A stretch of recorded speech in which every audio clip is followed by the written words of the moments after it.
कहते हैं भगवान वही सुनते हैं जिसका दर्द दुनिया सुनने से इनकार कर दे। और उस रात एक रोना आसमान तक पहुंचा जिसे सुनने वाला कोई और नहीं था सिवाय कृष्ण के। दिन ढल चुका था। धूल भरी हवा गांव की टूटी झोपड़ियों से टकरा रही थी। गांव के किनारे नदी के पास एक छोटा अंधा बालक बैठा था, वीर। उसके हाथ में अधूरी टूटी हुई बांसुरी थी। हर शाम वो यहीं आता, हर शाम बजाने की कोशिश करता और हर शाम सुर टूटते ही उसका दिल भी टूट जाता। गांव वाले कहते, तेरी आवाज भगवान तक कभी नहीं जाएगी। वीर हर बार मुस्कुराने की कोशिश करता पर उसकी उंगलियां कांप जाती थी, उसके सपने की तरह। उस दिन बादल जल्दी घिर आए। अचानक ठंडी हवा चली। वीर ने बांसुरी उठाई, सुर टूटा, फिर टूटा और पहली बारिश की बूंद उसके गाल पर गिरी। लोग भाग गए पर वीर वहीं बैठा रहा। उसे रास्ते दिखते नहीं थे और दिल में उम्मीद बची नहीं थी। उसने धीमे से कहा, अगर भगवान सच में है तो एक बार मुझे सुन ले।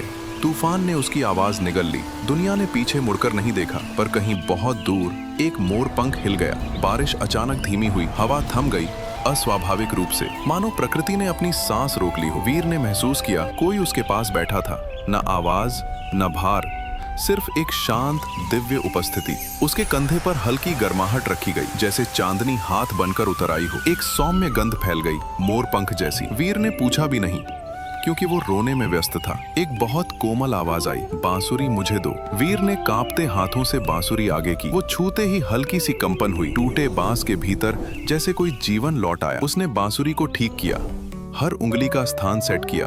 हवा की दिशा बदली, आसमान शांत। पानी पहली बार एक साफ शुद्ध दैवी स्वर हवा में उठा।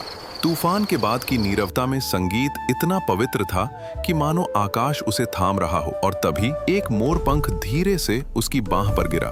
वीर ने पूछा नहीं कि यह व्यक्ति कौन था, उसे पूछने का साहस भी नहीं था। पर उसके रोने की जगह अब संगीत था और संगीत की जगह शांति। वो व्यक्ति बिना शब्दों के उठ गया। कदमों की कोई आहट नहीं, सिर्फ एक हल्की गर्म हवा का स्पर्श। वीर ने बांसुरी को सीने से लगाया। अब वो टूटी नहीं थी, अब वो उसकी थी। वो पूरी रात बजाता रहा, कभी रोते हुए, कभी मुस्कुराते हुए, कभी चुपचाप सुनते हुए कि अब दुनिया उसे सुन कैसे रही है। सुबह गांव वाले आए। उसका चेहरा चमक रहा था, अंधी आंखों में एक नर्म नीली सी लौ थी। उसने कहा, मैं आज भी दुनिया नहीं देख पाता पर अब दुनिया मेरे दिल की आवाज सुनती है। दूर कहीं एक दिव्य बांसुरी फिर बजी और हवा में मोर पंख की सुगंध फैल गई।